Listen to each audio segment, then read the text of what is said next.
So again, good morning and a warm welcome to all of you joining us for what is kind of a special edition of this Energy Efficiency Academy. The Academy is a joint initiative of Odyssey Muur project, the European Council for an Energy Efficient Economy, the ECEEE, and Leonardo Energy. And Leonardo Energy, in its turn, is an initiative of the European Copper Institute, and it's one of the many active contributions copper wants to make in advancing the energy transition.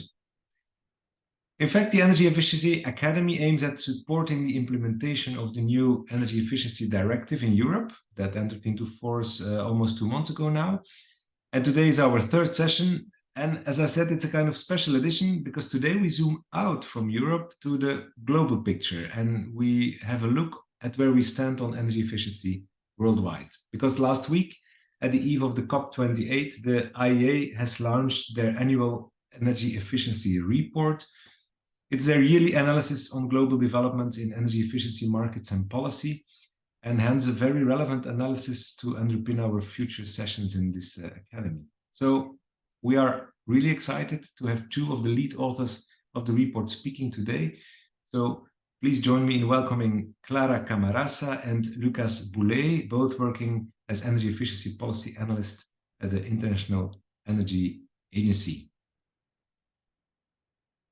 So Clara and Lucas' expectations are high, as you know, and I'm confident that you will easily meet them.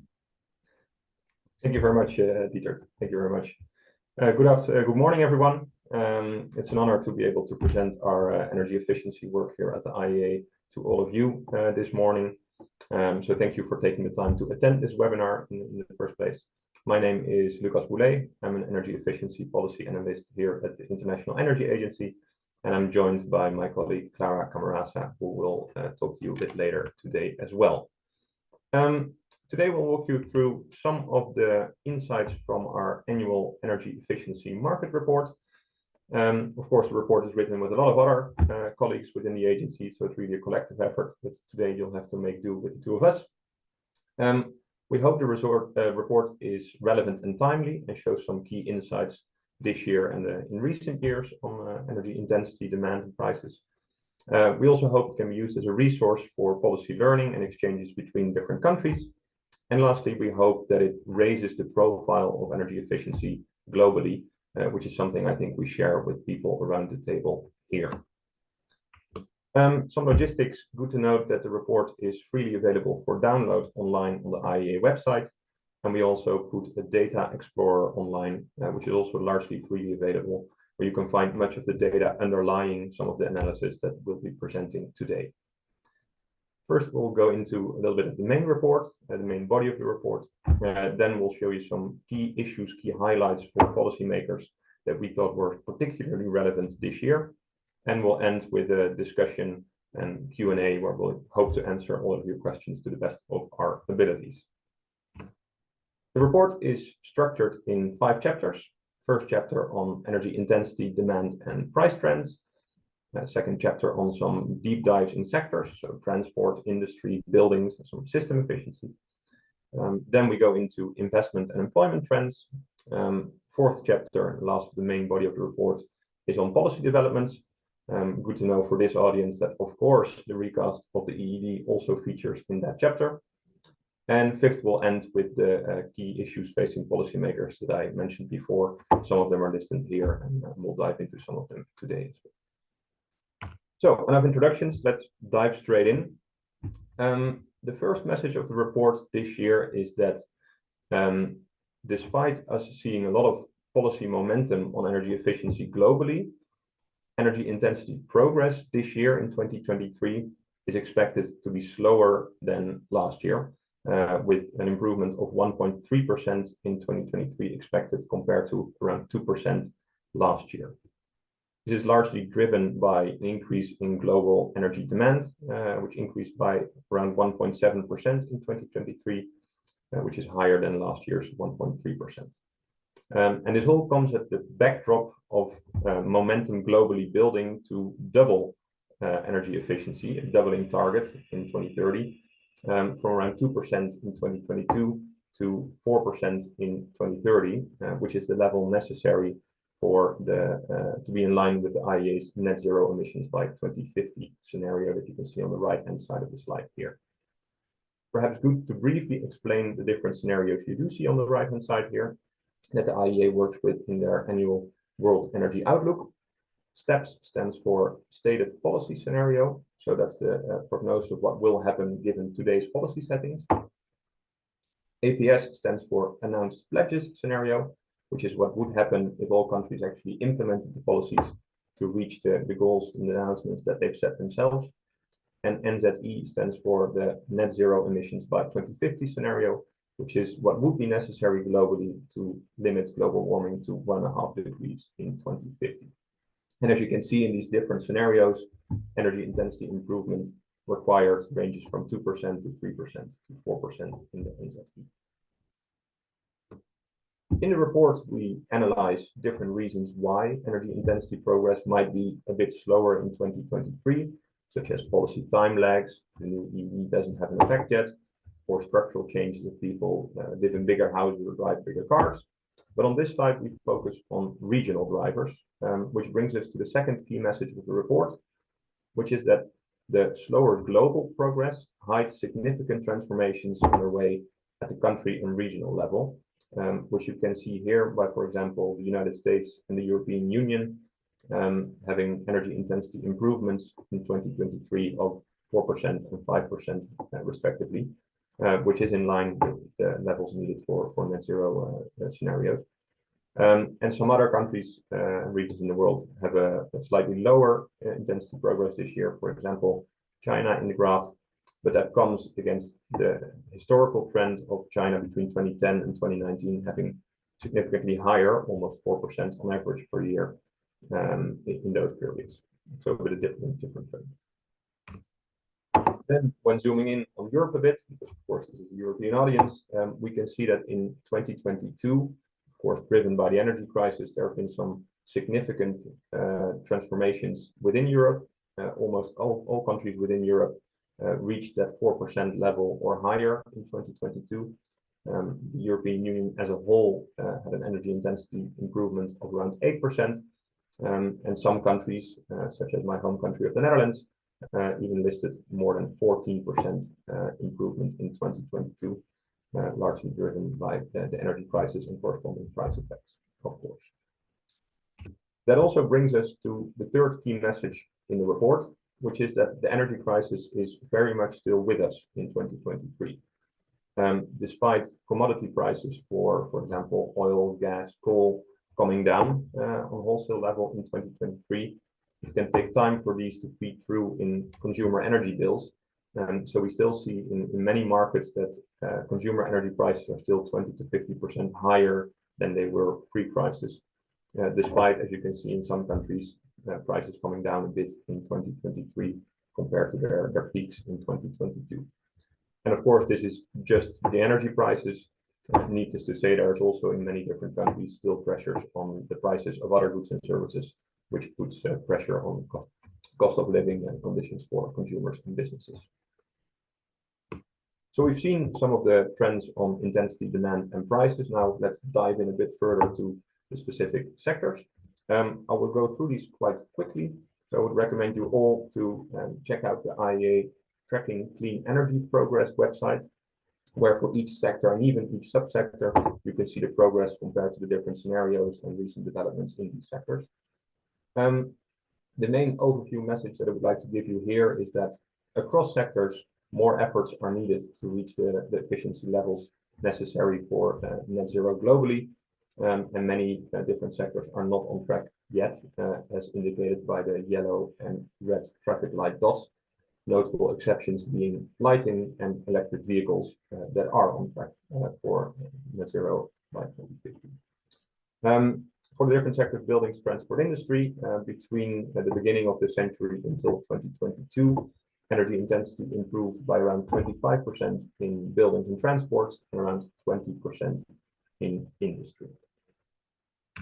Starting with transport then, we see that in 2022, final energy consumption in the transport sector has returned to pre-COVID levels and globally grew between 2010 and 2022 around 1.2% per year on average, and remained relatively constant in the European Union. And this comes as the total distance traveled, so the passenger kilometers, the number of people traveling, and the amount of kilometers they travel increases.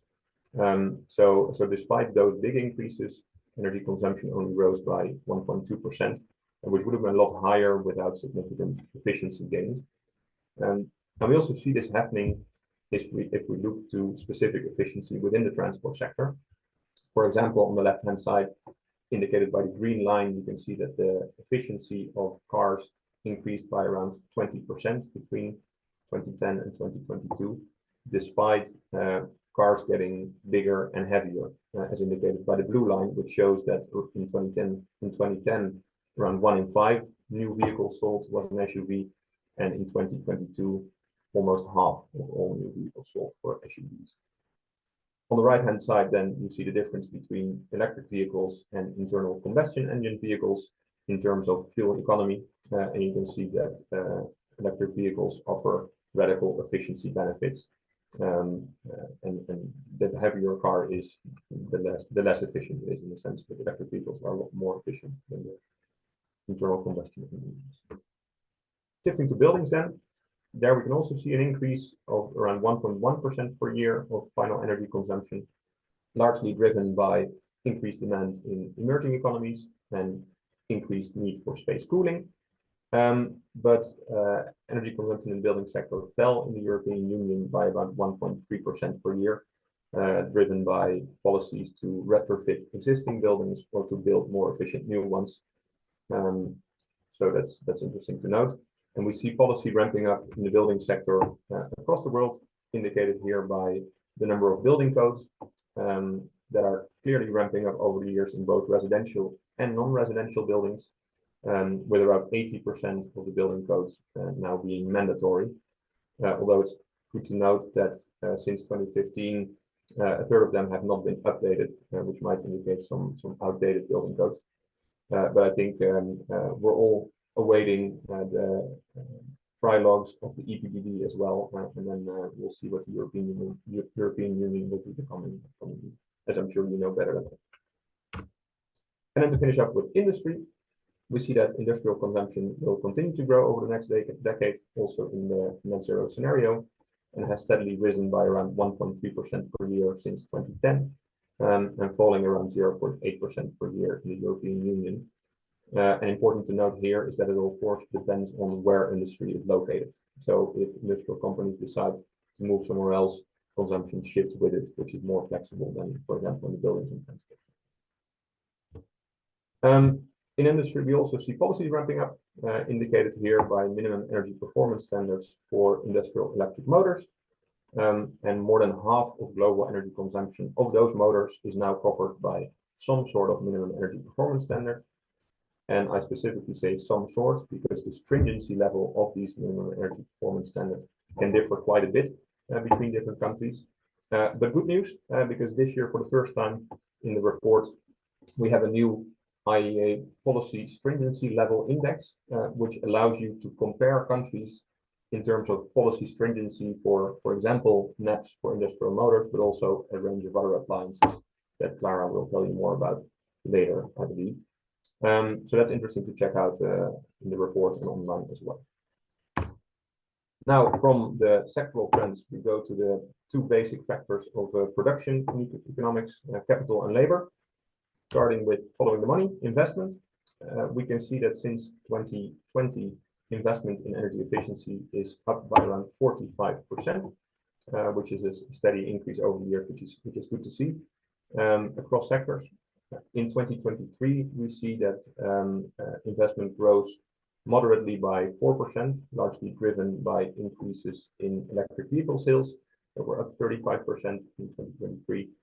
And a relatively modest growth this year is driven by the fact that project cost inflation happened and interest rates across the world have increased, making it more expensive to invest in energy efficient technologies. An important caveat here to note as well is that we observe that 9 out of 10 US dollars invested in clean energy is invested in advanced economies and China, and the remaining dollar is invested in emerging markets and developing economies, which creates a widening gap between those two groups in terms of investment. And we know that for the net zero scenario, it's necessary to globally triple energy efficiency investment.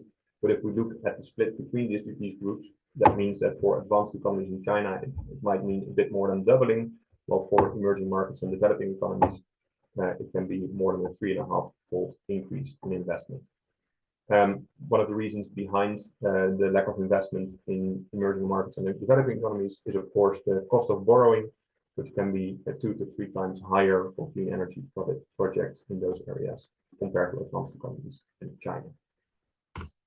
Then to finish off with energy efficiency employment, the IEA launched its World Energy Employment Report in September this year, which shows the first global stocktake of energy workforce globally. And here we focus on the energy efficiency aspects, which show that there are transformations underway both in the transport sector and in the buildings and industry sector. For buildings and industry, that means more jobs in construction, manufacturing, retrofitting, while in the transport sector, it means both more jobs, but also a change in the decomposition of the workforce, meaning less jobs in manufacturing for internal combustion engine vehicles, and more jobs in battery manufacturing and electric vehicle manufacturing. But in total, according to the net zero scenario, we expect 4.5 million additional jobs in 2030 for energy efficiency than today, which I think is a very good message. So I've given you a short overview of some energy demand trends, some sectoral trends, and some investment and employment trends. And with that, I would like to hand over to my colleague, Clara Camarasa, who will zoom in a bit more on specific policy developments that are relevant this year and some special focus topics that we think are especially relevant for policymakers in 2023. Clara, go ahead. Thank you very much, Lucas. And as it was briefly introduced, I'm Clara Camarasa. I'm a policy analyst at the IEA and one of the main authors of the Energy Efficiency Market Report this year. And I will now like to take you through chapter 4 of our report, which highlights the most significant energy efficiency policy trends worldwide, along with the policy development cases across these different countries. Next slide, please. Firstly, some reflections on the IEA latest government energy spending tracker, formerly called, some of you might know it from the Sustainable Recovery Tracker, focusing on 2 types of spending policies. One on clean energy investment support, as some of the parts featured in this slide, and the other one on short-term energy affordability measures, which will be discussed later. As for June 2023, governments have spent almost $700 billion to support overall energy efficiency related investments since 2020, including spending on mass and alternative transit, efficient buildings and industry, as was mentioned earlier by Lucas, and low carbon vehicles. The share of government spending dedicated to energy efficiency in the total clean energy investment support has remained stable, comprising about half of all spending since 2020. Here, it is notable that 70% of the total government energy efficiency investment supports in 2020, around $470 billion was enacted by only 5 countries. These are the United States, Italy, Germany, Norway, and France. For these 5 countries, government's efficiency spending on transport sector has accounted for the lion's share of the $300 billion, with spending on buildings and industry accounting for the remaining $170 billion.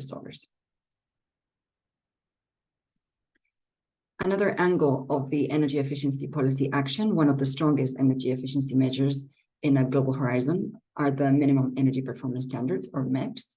Since 2000, MEPS have been increased by every sector, including cooling, lighting, heating, cooking, and other appliances. This year, MEPS are in place in more than 110 countries worldwide, including all the largest energy consumer countries.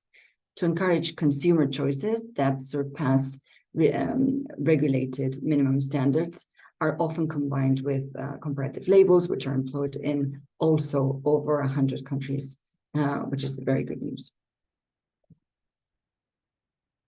A different side of the government energy spending is the energy affordability spending, whose aim is to help shield consumers and industry facing soaring energy prices, particularly in these times, as the IEA identified in the definition of this tracker. As for June 2023, over $900 billion were spent by governments, mainly in advanced economies, to subsidize consumer energy bills, with $270 billion allocated between November 2022 to April 2023. Only 25% of these investments are targeted towards specific groups like low-income households, social housing tenants, or energy-intensive industries, with 75%, the rest, of affordability spending not targeted. The issue of transitioning to a more structural efficiency support versus short-term affordability measures becomes an important consideration moving forward. Measuring the direct effects of a campaign on actual energy savings is challenging because it requires a distangling of the factors or the various factors that affect people's behavior. However, when analyzing the data on French and electricity consumption, we found that behavior change can have significant impacts. Peak electricity consumption was around 6% lower on a cold day in 2023 compared to a similar day in 2019, suggesting that recommending energy-saving measures worked to a good extent. Going forward, tracking and monitoring the effects of behavior change policies remains an important challenge for governments. Most initial offered as a set of package or practical low-cost tips, but are increasingly focusing on structural energy efficiency measures such as insulation or heat pumps, for instance. Governments use these campaigns to encourage behavior change, and as mentioned and showcased in this slide, they can be very effective. Let's now move to the first special focus of the report. What does doubling global progress on energy efficiency entail? A very relevant topic given the great momentum and traction is getting at COP at the moment.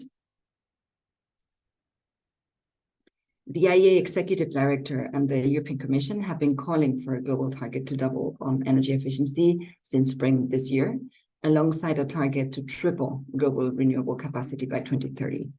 These two targets from the two IEA 5 pillars for success of COP have been crucial in these conversations. We saw early political appetite for the doubling target at the IEA's 8th annual global conference on energy efficiency, where 46 governments endorsed the Versailles statement calling for a stronger policy action on energy efficiency towards the goal or achieving the goal of doubling progress. As we have seen, the doubling goal involves increasing last year's level of improvement in global energy intensity of just over 2% to just over 4% across the rest of the decade. This means that for every year that the 4% global threshold is not achieved, we will need greater efforts to further down the line in the upcoming years. This is the global target, which means that some countries are closer to this 4% target or threshold that we present, but efforts are needed by every nation to achieve this goal. So that leaves us with a question of why. Why should we double? We know that as the key step on the net zero pathway by 2030, the net zero scenario that Lucas presented earlier, doubling is essential for keeping the 1.5 degree limit within reach. We have showed how achieving the doubling this decade could lead to 7 gigatons of emissions by 2030, roughly equivalent to all the global transport emissions today, and around 45% of the total global emissions reductions in the net zero scenario by the same year. But there's also a whole host of wider benefits that are adhered to this target. Thank you. We will mention those benefits later on, but let's now look at what the definition of doubling means. We know that doubling is difficult by definition. It's doubling the progress, doubling the efforts. But for our tracking of countries' progress in the past decade, we see how often the 4% threshold has already been met, showing us that there's a good examples to look towards. In fact, from the data we have, we see that since 2012, almost all countries improved their energy intensity by 4% or more, at least in 1 year, or more than half did so at least 3 times. The challenge ahead is for governments to meet the benchmark consistently throughout this decade. Next slide, please. Another good news is that we know many countries and technologies already exist and are on the right course. In this figure showing the new IEA Efficiency Policy Level Index, everything above the green line at 100% represents a policy or technology that is aligned with one of the net zero milestones for 2030. So we see that from the green dots, which are the best-in-class products from each sector, that in 2023, there are already products available for the net zero target, and hence doubling of efficiency aligned. Policies must now show or push consumer choices towards these solutions and technologies. We also see that many of the policies are already in place and moving in the right direction. Policy thresholds for lighting and industrial motors, for example, are in some places very much at the right level. And looking ahead to 2030, we see vehicle fuel standards moving in the right direction as well, just to highlight a few. And talking about the doubling of efficiency, so far at COP, we have seen 123 countries signing up to the Global Renewable and Energy Efficiency Pledge. In addition to working towards the tripling renewable targets, signatories have committed to the goal of doubling efficiency progress every year that we were describing. There was an additional commitment to put the principle of energy efficiency as the first fuel for the energy transition. This pledge is not part of the formal negotiations. We have yet to see how doubling and tripling will be considered in the final COP28 text. But across the course of 2023, we can now say that the countries representing over a half of the global energy consumption have committed to the doubling target, either as part of the pledge or in the Versailles statement in June that I will explain a little bit more in detail in a later slide. Now, moving on to the next special focus of this year's market report, how does the hottest year on record drive urgency for efficiency measures? The world has recently endured its hottest summer and year on record, causing thousands of deaths, wildfires, disruptions across sectors like agriculture and tourism. And this has had major impacts in people's lives, well-being, productivity, but also the energy system. Power grids have hit record levels of peak demand in more than 10 countries around the world, including China, the United States, India, Brazil, Canada, Thailand, Malaysia, and Colombia, which together account for more than 60% of the global electricity demand. Now, extreme heat also puts a severe strain on the electricity system. Numerous countries such as Argentina, Egypt, India, but many others around the world have experienced considerable power cuts and restrictions affecting, as mentioned, many of their socioeconomic activities. Increased cooling needs can often mean that the grid operators need to bring older, more inefficient and more polluting power plants online to cope with the spikes in demand. This is the case, for instance, of Xinhua in China. In June 2022, it experienced an extensive power restrictions, and in May 2023, China Xinhua subsidiary recorded its highest purchase of coal, of power generation in several years. However, another impact of the high temperatures is on the electricity demand. Rising temperatures from heat waves intensify cooling needs. And as you can see in this slide, for every 1 degree increase in the average daily temperature above 25 degrees Celsius, this drives an increase of around 4% in electricity demand, as is the case of Texas, while in India, where the air conditioner ownership is a bit lower, the same temperature increase still drives a 2% increase.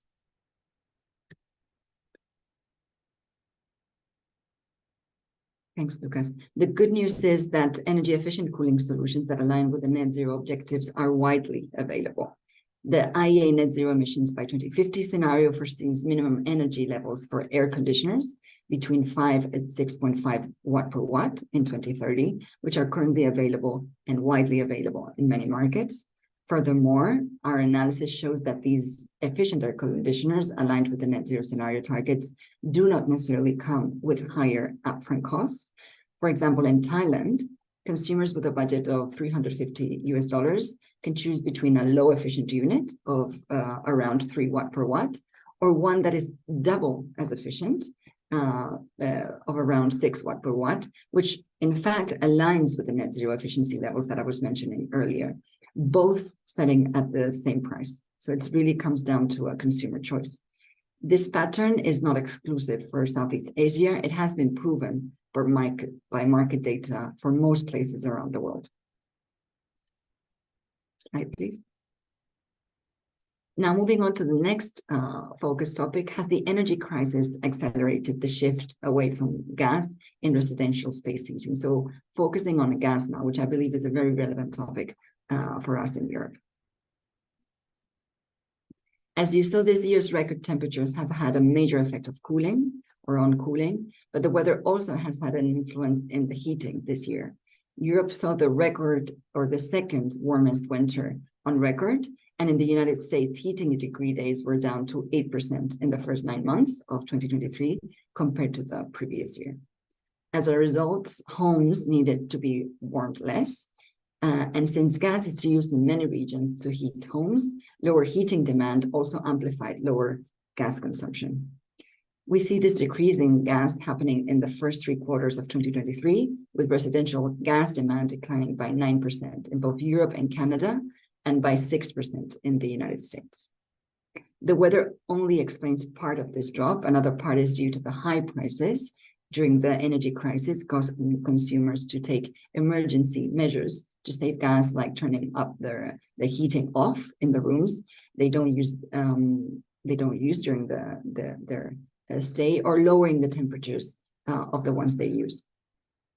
However, next to the weather and affordability effects, structural changes are also happening, with more efficiency measures such as insulation and electrification being taken, supported by strong government policy support. As a result, sales of gas boilers have peaked in 2020, and countries representing 50% of the global residential gas consumption have seen their demand peak, stabilize, or fall as of 2021.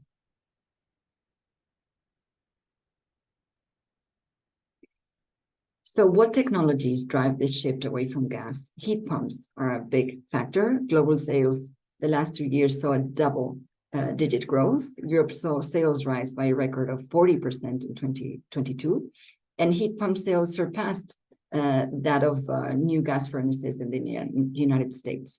In the case of China, China continues to be the largest market of heat pumps. Sales have been boosted by financial incentives that are currently available in countries that make up more than 70% of the global heating demand in buildings.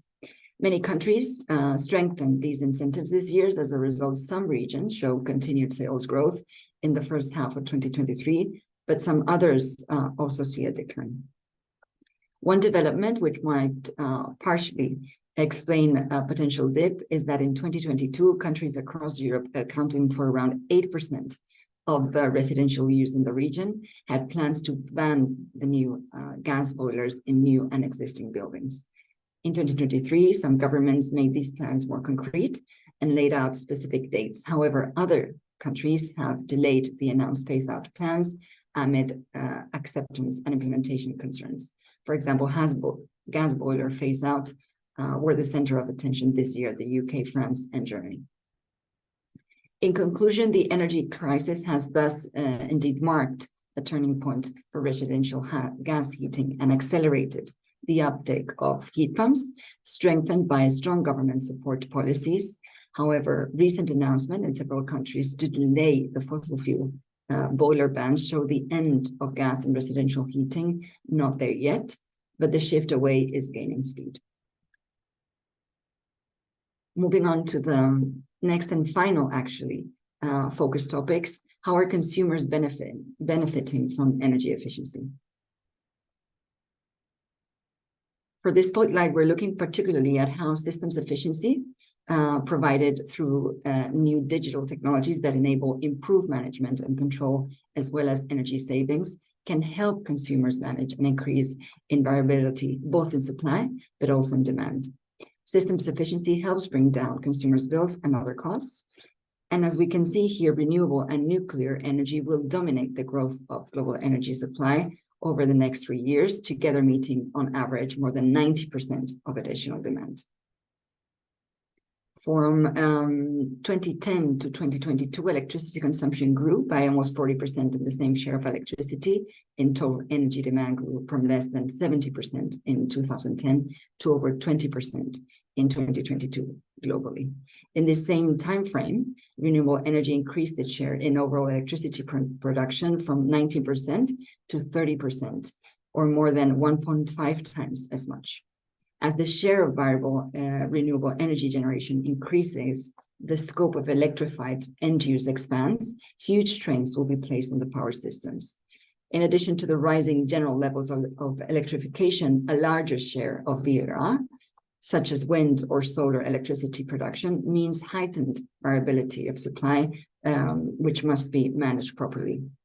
Certain end uses, such as air conditioners, clean cooking, and electric vehicles, tend to be used more at the specific times of the day or during specific seasons, leading to a greater or even greater pressures from peak demand. These pressures are not only heightened by the extreme weather events mentioned earlier in the presentation, which can be, again, a threat to the grid stability. Next slide, please. Thank you. 2023 saw positive developments on systems efficiency, and in this year's market report, we took a look at some of the cases for specific regions. For example, South Australia, which has become recognized as a global leader because of its high share of renewable implementation in electricity, wind and solar contributed to over 85% of the region's electricity demand in December 2022, and around 40% of homes have installed rooftop solar.